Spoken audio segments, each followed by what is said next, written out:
we're moving in then to the final highlight of the conference, which is Ian Patterson, who's going to be speaking for about 10 minutes, and then he's very kindly offered to take questions. So if you have any questions about Jenny Diski that you'd like to ask Ian, please do so and think of them whilst you're listening to his talk. And yeah, so I'm delighted to introduce Ian to give the concluding remarks to the conference. So yeah, he's a poet, a critic, and a life fellow of Queen's College, Cambridge. And he was also, of course, married to Jenny Diski. And in the present company of keen Diski readers, it's only really necessary for me to introduce him as the poet. So over to you, Ian. Well, thank you, Ben, and thank you very much for this conference, which has been fantastic. And thank you to all the contributors. And it has, of course, been slightly odd for me listening to all this talk about Diski.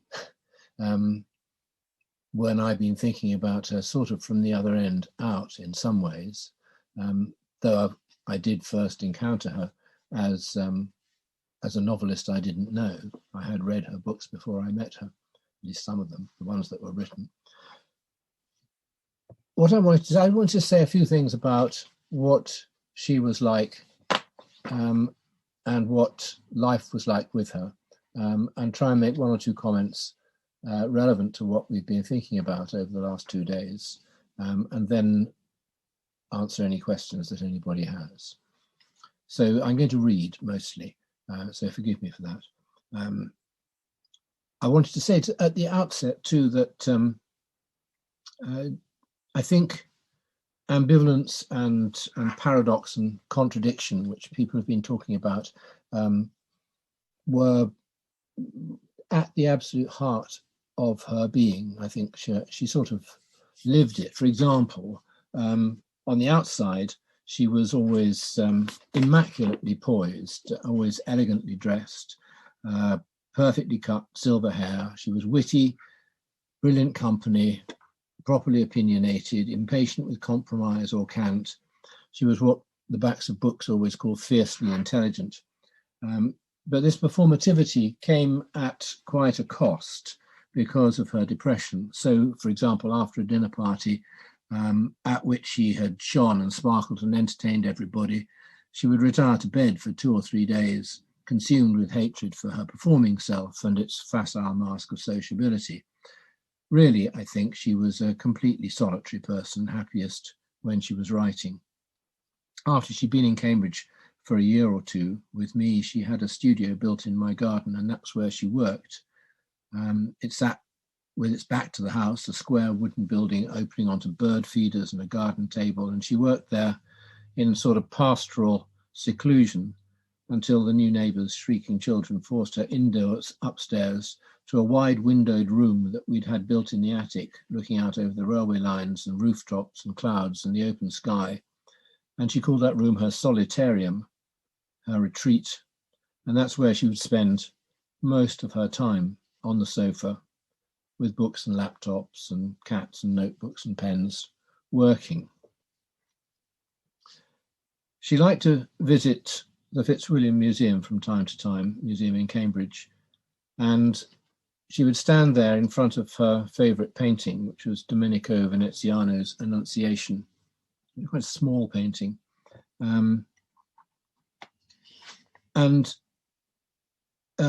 There's something about that painting, about its peacefulness and about its the idea of an annunciation itself, which I think is related in some ways to, oddly and perhaps paradoxically, to her being a travel writer, because although she wrote these travel books, she did hate traveling. That is, she loved being in other places, but she hated being in transit, especially in airports. And once she was in another place, then what she ideally liked to do was just stare, sit, look, only listen, only meet other people really if she felt she had to. In Who's Who, for example, she listed one of her occupations as middle distance staring. when she wasn't working, we talked all the time about everything, and pointlessly as well as pointfully. And we never ran out of things to say to each other. But when we weren't talking, we watched television quite a lot. We watched box sets like The Sopranos and The Wire and Breaking Bad, which we've heard about, and Deadwood, and more than that, TV detective and cop shows, just as long as they weren't too realistic. They could have gruesome elements, but they had to be entertaining and stylish. Jenny didn't really like true crime or gritty realism. Despite the defining nature of the genre, neither of us was much interested in the plot denouements either, only in the setups and the characters. As she said, she fucking loved cliches, and she had no particular patience with the difference between high culture and low culture. So we watched everything from Midsummer Murders and Ngaio Marsh adaptations to Wallander and Scandi Noir. She was very keen on Law and Order. She was particularly fond of Vincent D'Onofrio as Detective Robert Goran in Law and Order Criminal Intent. She really loved him. Then there were the Closer, Miss Marple, Poirot, The Last Detective, A Touch of Frost, Morse, Lewis, Vera, Life on Mars, Maigret, Peter Wimsey, Sherlock Holmes, especially the Granada series with Jeremy Brett as Holmes. She wasn't so keen on Benedict Cumberbatch in Sherlock, though we liked Andrew Scott's Moriarty very much. Elementary, that's the one where Sherlock Holmes is in New York and Moriarty and Watson is a woman. Cracker, Deal and Pascoe, Foyle's War, Waking the Dead. I can skip that bit. Scott and Bailey, Happy Valley, CSI, NCIS, you get the idea. Monk, The Mentalist, Homicide, Life on the Streets, and reruns of everything else we could find, including Kojak and Columbo and Bergerac and Lovejoy and Campion and Quincy M.E. and Cagney and Lacey and the Rockford Files, even Wycliffe. She had an insatiable appetite for them, even the bad ones, even Starsky and Hutch, even the professionals, but she drew the line quite rightly at the Australian series of Miss Fisher's murder mysteries. We also watched a huge number of films. Jenny didn't like going to the cinema. She didn't like to think of everyone sitting in the dark and facing the same way, she said, though she saw the truth of Bertolucci's comment to the effect that the experience of seeing a film in the cinema is the closest we come to collective dreaming. So instead, we rented films from Love Film, this was before the days of streaming, and watched them whenever we couldn't find a cop show to watch. Jenny knew a huge amount about film, the whole spectrum of it, and when we first knew each other, she set in motion a brisk program of film education to bring me up to speed with her favourites.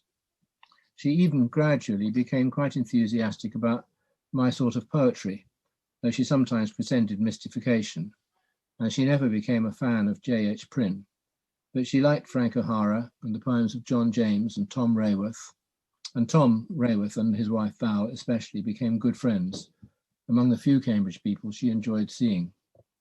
They were the witnesses and the only guests at our wedding, in fact. She would never let me read the poems she wrote when she was a young teenager, but I guess she'd be both proud and dismayed that they're now part of her archive in the British Library.